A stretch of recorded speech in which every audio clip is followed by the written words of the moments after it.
देखिए, गुजरात में भी बीजेपी है, महाराष्ट्र में भी बीजेपी है और कर्नाटक में भी बीजेपी। अब इन दोनों के दरमियान जो क्लैश ऑफ इंटरेस्ट है, क्योंकि अगर आपने महाराष्ट्र के हक में अगर बोलना है तो आपको बेलगाम वापस करने का मुतालबा करना पड़ेगा। अगर आपने महाराष्ट्र में बेलगाम को वापस करने का मुतालबा किया है तो कर्नाटक में बीजेपी से जो है लोग खफा हो जाएंगे और ऊपर जो है उसके सियासी असरात मुरतब होंगे।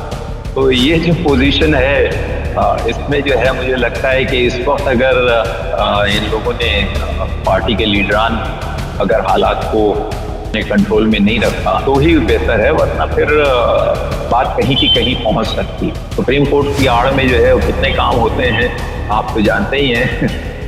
वरना इसके अलावा तो फिर कोई हमारे पास, महाराष्ट्र के पास कोई रास्ता नहीं है जिसको लेकर आप सिर्फ तशद्दुद की बुनियाद पर तो बेलगाम को कर्नाटक से नहीं छीन सकते। यहाँ तो फिर बाकायदा जंग होगी।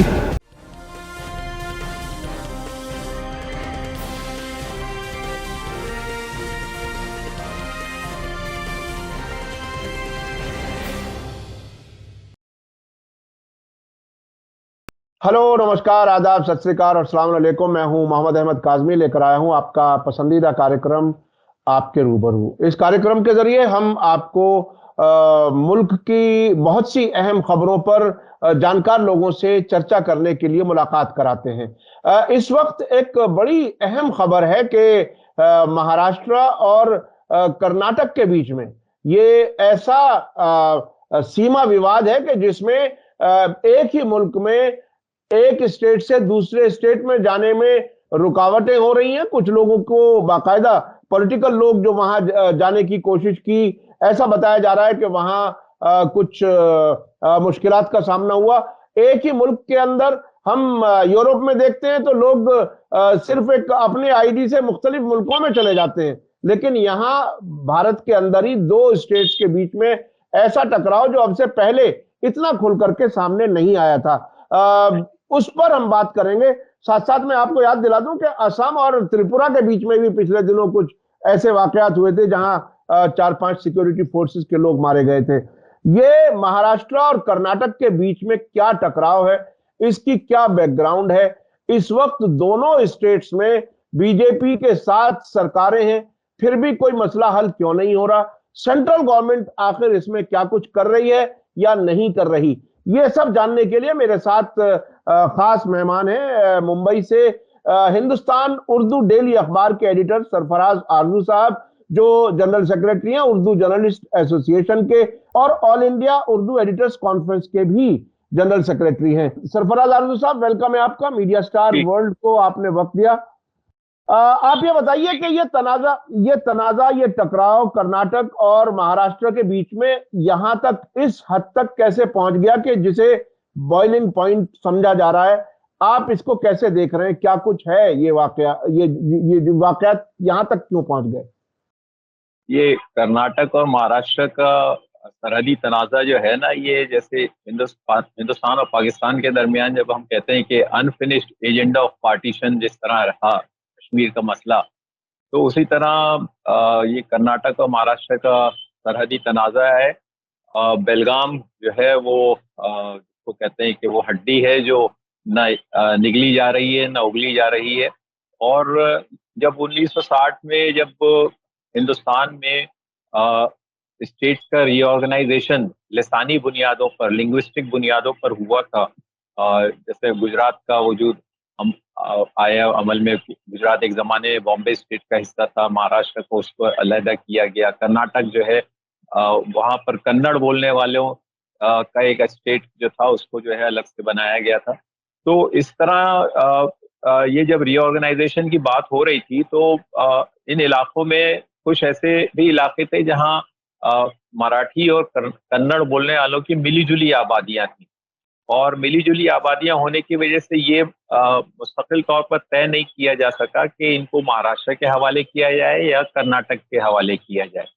तो उस वक्त जो है आर्जी तौर पर जो है कर्नाटक को जो है बेलगाम सुपुर्द कर दिया गया, और बेलगाम जो है वो आज तक जो है अभी कर्नाटक जो है उससे जो है अब दस्तबरदार होने के लिए तैयार नहीं है, जबकि महाराष्ट्र का उस पर दावा जो है हस्बे साबिक़ बरकरार है। ये मामला जो है वो इतना तूल पकड़ गया था कि इसको जो है सुप्रीम कोर्ट के हवाले करना पड़ा। और सुप्रीम कोर्ट में ये जेर इल्तवा है, और हम तो जानते हैं कि बरसों गुजर जाते हैं लेकिन इस पर जो है कोई फैसला नहीं हो पाता। तो वही हालत जो है आज इस मामले की भी है। सुप्रीम कोर्ट में ये पता नहीं कब समाअत के लिए आए। लेकिन अब गुज़िश्ता दिनों हुआ ये कि जब तशद्दुद के वाक़यात पेश आने लगे, तो मरकजी वजीर दाखिला अमित शाह ने जो है वो दोनों रियासतों के वज़राए आला को के साथ एक मीटिंग की। और उस मीटिंग में जो है, चूंकि दोनों ही जानिब बीजेपी बरसर इक़्तिदार है और दोनों ही जानिब जो है इलेक्शन आज नहीं तो कल होने हैं, तो इसलिए बीजेपी इस पोजीशन में नहीं है कि वो इस तनाज़े में कोई मौक़िफ़ इख्तियार कर सके। ना वो महाराष्ट्र के हक में कोई मौक़िफ़ इख्तियार कर सकती है, ना कर्नाटक के हक में इख्तियार कर सकती है। तो बीजेपी की ये दुविधा है, इसको अमित शाह खूब समझते हैं और उन्होंने जो है इस मामले को टालने के लिए, मैं समझता हूँ, इस बात का दोनों वज़राए आला से मुतालबा किया कि वो सुप्रीम कोर्ट के फैसले का इंतज़ार करें और इस सिलसिले में जो है किसी इक़दामी कार्रवाई से जो है गुरेज करें। लेकिन ये तो बातें हैं सरकारों की। सरकारें तो अपने तौर पर जो है वो किसी तरह का ब्रेक लगा सकती हैं, लेकिन अवामी सतह पर जो है ये मामला जो है बहुत फैल रहा है। और फैलने की वजूहात भी हैं कुछ इसमें। उसमें ट्रिगर जो था वो ये था कि कर्नाटक से मुल्हिक हमारा एक ज़िला है शोलापुर। शोलापुर के कुछ गाँवों ने इस बात का मुतालबा किया कि उनको जो है कर्नाटक में जो है ज़म कर दिया जाए। और कर्नाटक में ज़म करने का उनका जो मुतालबा जो था, उसके पसे पर्दा उनकी ये शिकायत थी कि भाई हमारी तरफ तवज्जो नहीं दी जा रही है, हमारे यहाँ सड़कें नहीं बनाई जा रही हैं, हमारे यहाँ वो तरक्याती काम नहीं हो रहे हैं जिनका जिनका जिनका उन्हें हक है। तो ये जब बातें आने लगी, तो फिर उसके बाद जो है महाराष्ट्र में ये मामला गरमाया। जब सियासी पार्टियों ने देखा कि मामला जो है वो उनके इख्तियार से बाहर निकला जा रहा है और लोग अपने तौर पे मुतालबा करने लगे हैं कि उनको जो है महाराष्ट्र से हटके जो है कर्नाटक में जो है ज़म होने का मौका दिया जाए। और उनका मुतालबा जो था वो उसके पसे पर्दा उनकी शिकायत ये थी कि उनके यहाँ तरक्याती काम नहीं हो रहे हैं, उनके लिए बजट मुकर्रर नहीं किए जा रहे हैं, उनको जिन चीज़ों की हाजत है वो चीज़ें वहाँ मुहैया नहीं करवाई जा रही हैं। तो उनको एक तरह का पॉलिटिकल प्रेशर डालने के लिए ये मुतालबा किया गया। बाद में उन गाँवों की पंचायतों ने इन तजावीज़ को वापस भी ले लिया, इन रेज़ोल्यूशंस को। लेकिन उस वक़्त तक जो है वो तीर जो है कमान से निकल चुका था और ये जो सरहदी तनाज़ा जो है वो एक बार फिर फ़ोकस में आ गया। अच्छा, इसमें ग्राउंड पर अगर बेलगाम के बारे में मालूम किया जाए तो वहां अवाम का क्या रुख रहा है? अभी इस वक्त वो कर्नाटक के कंट्रोल में है, कर्नाटक के मैनेजमेंट में है, या महाराष्ट्र की सरकार भी वहां कुछ करती है? क्या कुछ है ग्राउंड पर, क्या सूरत हाल है? ग्राउंड पर सूरत हाल ये है कि बेलगाम की 50% आबादी जो है वो मराठी बोलती है और बाकी आधी आबादी जो है वो कन्नड़ बोलती है। तो इस तरह आप अगर वहाँ पे इस्तेस्वाब राय भी करवाएं तो आप किसी खास नतीजे पे नहीं पहुंचेंगे कि लोग जो हैं वो महाराष्ट्र के हक में फैसला करें या कर। उस वक्त भी जो है मामला जो है वैसे ही अधर में लटका रहेगा। लेकिन इस दौरान हुआ ये है, और जिसकी महाराष्ट्र के सियासतदानों को बड़ी फिक्र भी है, वो ये कि कर्नाटक ने वहां पर अपने पैर जमाने के लिए और अपने दावे को और ज्यादा मुस्तहकम करने के लिए वहां पर जो है कन्नड़ को फरोग देना, स्कूलों का क़याम, वहां पर कन्नड़ स्कूलों का क़याम, कन्नड़ में बोर्ड्स लगाने की को लाजमी करार देना। और सबसे बड़ी बात तो उन्होंने ये की कि बेलगाम में कर्नाटक असेंबली का एक सेशन जो है वो मुनक्किद करने लगे हैं। ये मानी ये है कि पूरी काबीना, वजीर आला समेत और तमाम मेंबरान असेंबली समेत सब के सब जो है बेलगाम आते हैं, जहाँ पर एक सेशन होता है। जैसे बम्बई में, महाराष्ट्र में होता है कि एक सेशन नागपुर में रख किया जाता है, ताकि नागपुर वालों को इस बात का इत्मीनान हो कि महाराष्ट्र की सरकार जो है वह नागपुर से है के मफादात को नज़रअंदाज नहीं करती। इसी तरह कर्नाटक की सरकार भी जो है ये चाहती है कि बेलगाम के जो कन्नड़ वासी हैं उनको इस बात का इत्मीनान दिलाया जाए कि उनको जो है 20 धारे में छोड़ा नहीं जाएगा। तो इस तरह की जो बातें होने लगी, तो लेकिन इसका नतीजा ये हुआ है कि टेंशन्स बढ़ने लगे हैं। और जिस तरह महाराष्ट्र में ऐसे जिसको कहना चाहिए कि एक्सट्रीमिस्ट प्रो मराठी एलिमेंट्स हैं, उसी तरह कर्नाटक में भी प्रो कन्नड़ एलिमेंट्स हैं, और वो भी जो है इस मामले को जो है अब उस पे रोटियां सेक रहे हैं और मुतालबे कर रहे हैं कि अच्छा, अब इसका एक जो नतीजा हुआ है वो ये कि कर्नाटक ने जो दूसरे ऐसे अजला सरहदी जो इस वक्त महाराष्ट्र में है, जैसे शोलापुर है या निप्पानी है, इस तरह के जो सरहदी इलाके हैं, उसका दावा ठोक दिया है।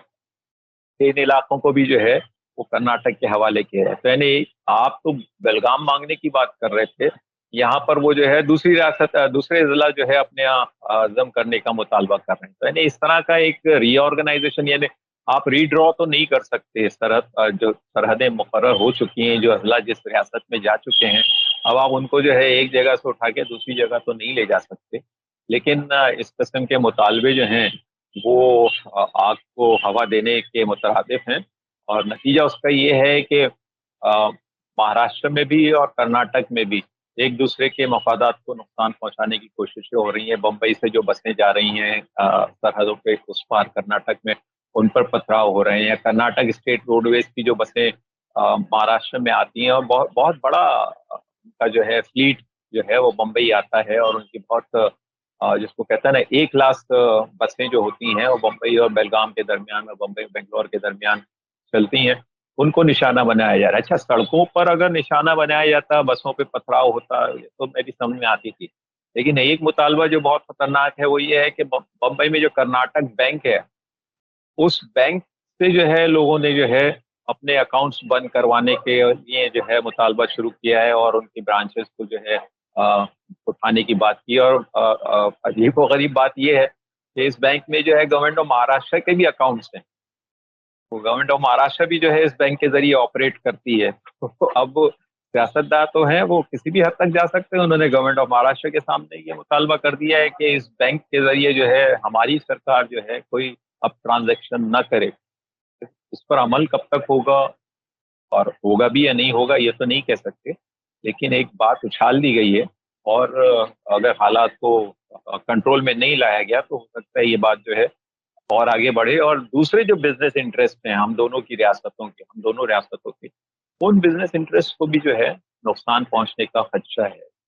तो आज अच्छा, ये बिल्कुल ऐसी सूरत हाल बता रहे हैं आप कि तकरीबन जैसे मुल्कों की तकसीम होती है। दो मुल्कों की, मैंने कहा ना ये पार्टीशन का ये तो ये इस हद तक। अच्छा, मैं इसमें ये जानना चाहूंगा कि ये जो हार्डलाइन ग्रुप्स हैं, क्या इसमें अगर अगर थोड़ा सा नजदीक से जाके समझने की कोशिश की जाए, तो क्या जिस तरह से मुल्क भर में नफरत फैलाने का जो जो आरएसएस का जो एजेंडा मुख्तलिफ उस पे, मुसलमान हो या दलित हो या अलग अलग सेक्शंस के बीच में, क्या उस किस्म के एलिमेंट्स भी इस सियासत में शामिल हैं?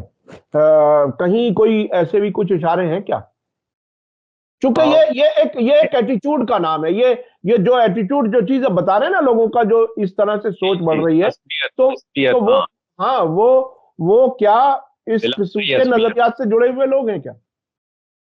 असल में हो ये रहा है कि इस वक्त जो हमारी महाराष्ट्र में सरकार है वो बागी शिवसेना और बीजेपी के अनासिर पर मुश्तमिल है।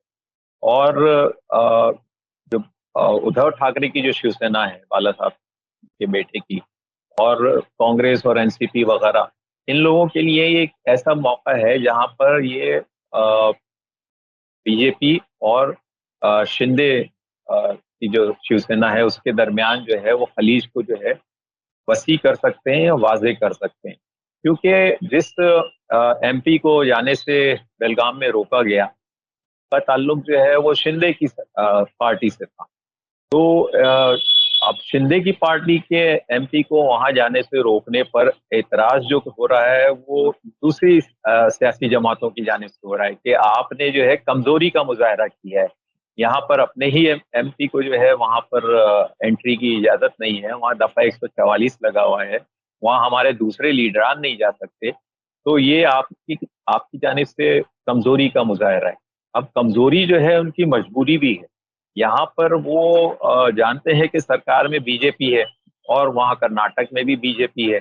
अगर बीजेपी किसी तरह इस पूरे कजिए में अगर डिफेंसिव पर है, तो इसका पूरा पूरा फायदा जो है अपोजिशन पार्टियां उठाएंगी कि वो बताएंगी कि देखो आपने जो है महाराष्ट्र के मफादात के साथ हमेशा खिलवाड़ किया, आपने यहाँ के बड़े बड़े प्रोजेक्टों को जो है उनके इन्वेस्टमेंट समेत जो है गुजरात जाने दिया, आपने यहाँ के बड़े बड़े जो वो फार्मास्यूटिकल कॉम्प्लेक्सेस और ये सब बन सकते थे, इनको आपने मध्य प्रदेश जाने दिया। महाराष्ट्र में जो इन्वेस्टमेंट आना चाहिए था और जिस रफ्तार से आना चाहिए था और जिस सतह पर आना चाहिए, वो उसमें कहीं ना कहीं जो है ब्रेक लगा है, क्योंकि कुछ दिनों पहले तक गुजरात बीजेपी की प्रायोरिटी थी, इसलिए क्योंकि वहाँ इलेक्शन होने जा रहे थे और वहाँ पर आवाम को अपना हामी बनाना, हमनवा बनाना, वो उनकी एक सियासी जरूरत थी। तो उस जरूरत के तहत यहाँ के जो प्रोजेक्ट्स थे उनको जो है गुजरात शिफ्ट होने का जो है मौका मिला। और इस तरह अब ये देखिए, गुजरात में भी बीजेपी है, महाराष्ट्र में भी बीजेपी है और कर्नाटक में भी बीजेपी। अब इन दोनों के दरमियान जो क्लैश ऑफ इंटरेस्ट है, वो जो है बीजेपी को जो है एक टाइट रोप वॉक जैसा होता है कि सर्कस में आप देखते हैं कि एक रस्सी पर जो है आपको अपना बैलेंस बना के चलना है। तो यहाँ पे बीजेपी को वो टाइट रोप वॉक जो है उसका मुजाहरा करना पड़ेगा, क्योंकि अगर आपने महाराष्ट्र के हक में अगर बोलना है तो आपको बेलगाम वापस करने का मुतालबा करना पड़ेगा। अगर आपने महाराष्ट्र में बेलगाम को वापस करने का मुतालबा किया तो कर्नाटक में बीजेपी से जो है लोग खफा हो जाएंगे और उस पर जो है उसके सियासी असरात मुरतब होंगे। तो ये जो पोजीशन है, इसमें जो है मुझे लगता है कि इस वक्त अगर इन लोगों ने पार्टी के लीडरान ने अगर हालात को अपने कंट्रोल में नहीं रखा और इसको जो है बिगड़ने नहीं दिया मामले को, तो ही बेहतर है, वरना फिर बात कहीं की कहीं पहुंच सकती है। जी, अभी मैं एक बयान देख रहा था कि शिवसेना के जो लीडर हैं संजय राउत, उन्होंने कहा कि साहब प्राइम मिनिस्टर यूक्रेन और रूस के बीच के ताल्लुकात यानी वहां का जी जंग बंद कराने की कोशिश कर रहे हैं, की बात कर रहे हैं, दावा कर रहे हैं, और यहाँ जी जी महाराष्ट्र और कर्नाटक को हल नहीं करा रहे।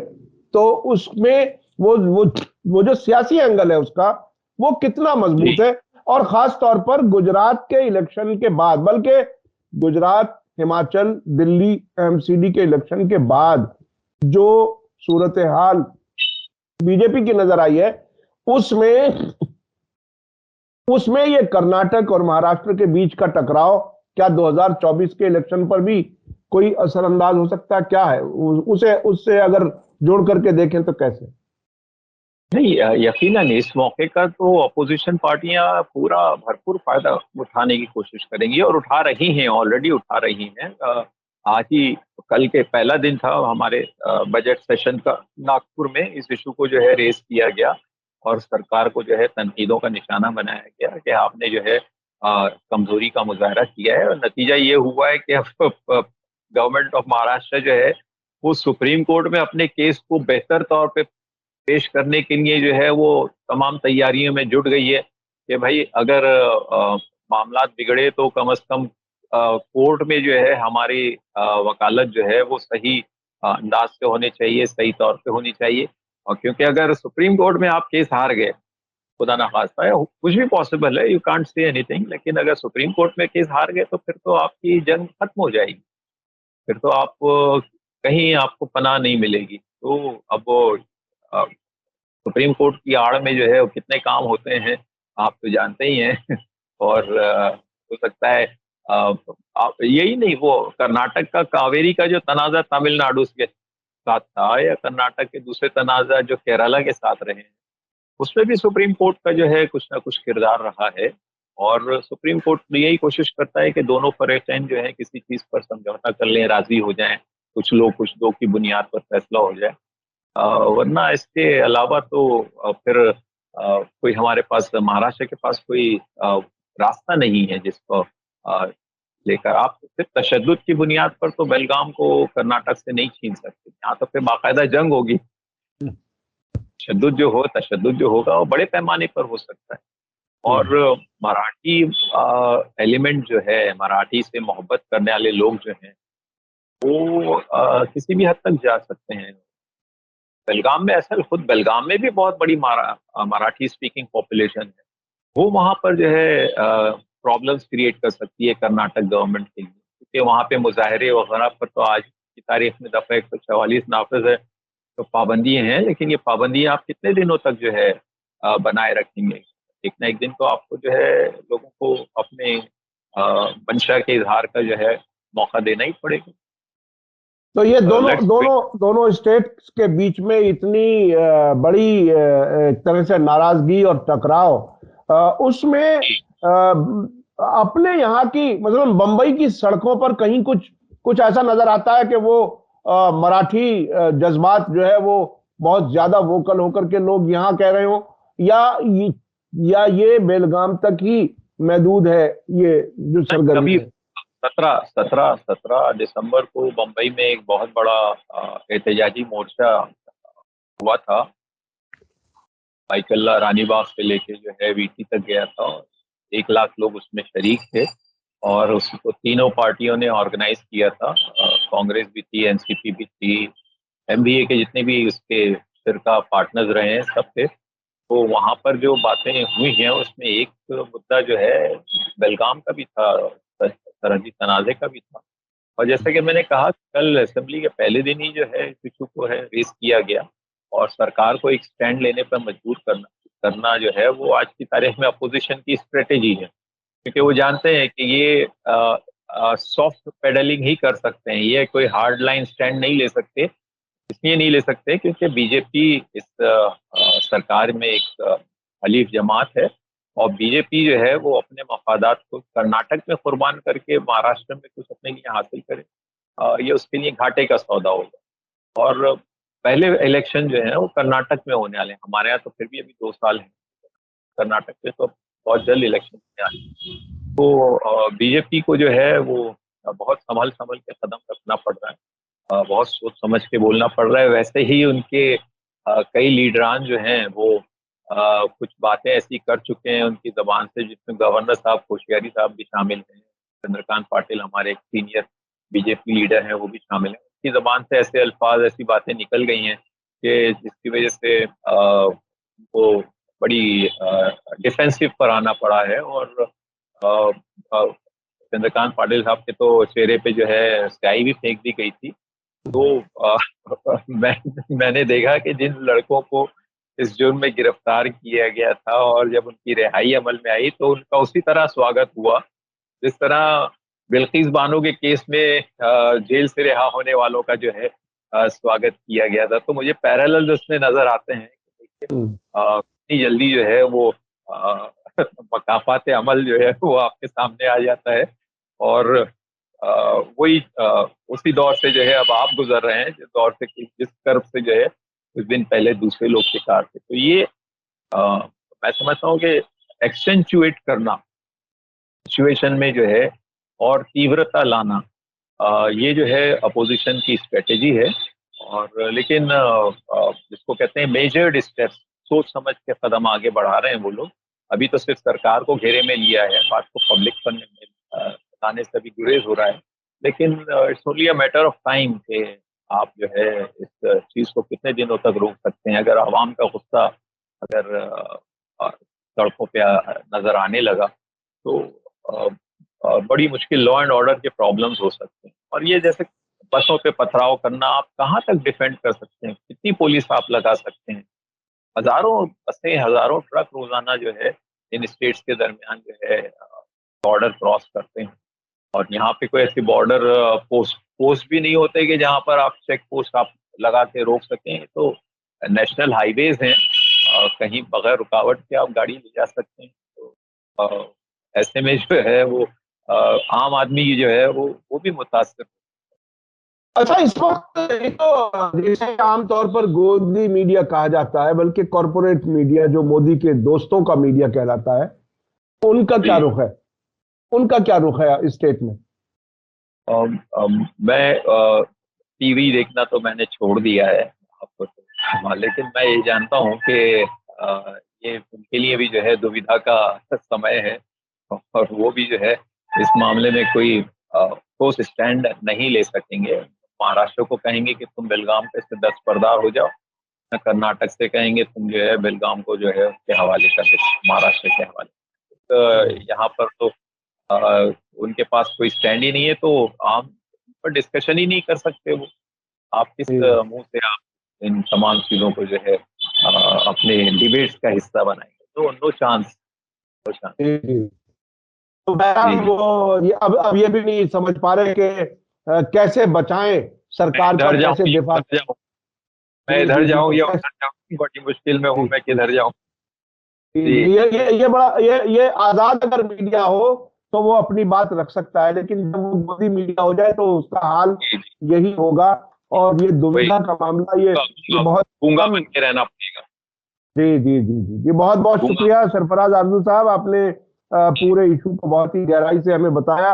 और इस हद तक के तकरीबन यानी जिस तरह से मुल्कों की तकसीम होती है उसमें कुछ अनरिजॉल्व इशूज छोड़ दिए जाते हैं, तकरीबन इसी तरह से बेलगाम का मामला है और इसमें शिद्दत आ रही है। ये शिद्दत कहां तक लेके जाएगी, क्या 2024 के इलेक्शन पर इसका असर होगा, बीजेपी कितना एहतियात करेगी, किसके साथ जाएगी, किसका साथ छोड़ेगी, दोनों स्टेट्स में उनकी अपनी सरकार है। ये एक बहुत ही यानी मुश्किल का वक्त है बीजेपी के लिए भी। बहरहाल देखते हैं आने वाले वक्त में क्या इसका असर होगा मुल्क की सियासत पर। बहुत बहुत शुक्रिया, इसी के साथ मुझे दीजिए इजाजत। धन्यवाद, शुक्रिया, जय भारत।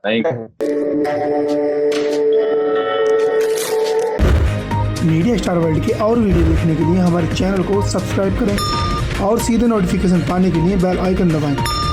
और अगर हमारी खबर सच्ची और अच्छी लगे तो अपने व्हाट्सएप, इंस्टाग्राम, फेसबुक और ट्विटर अकाउंट पर जरूर शेयर करें।